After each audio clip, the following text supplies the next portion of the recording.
পাঁচ ফোড়ন দিয়ে কচুটা একটু ভালো করে ভেজে নেবে।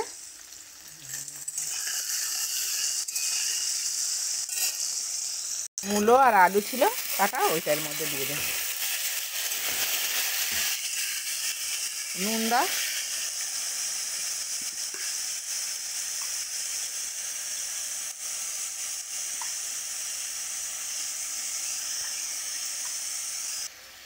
হলুদ গুঁড়ো,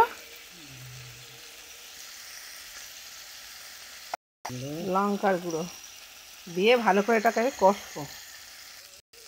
পুঁই শাকটা নুন দিয়ে সিদ্ধ করে রেখেছি, পুঁই শাকের মেটুলিটা ওটা দিয়ে দেবো এর মধ্যে।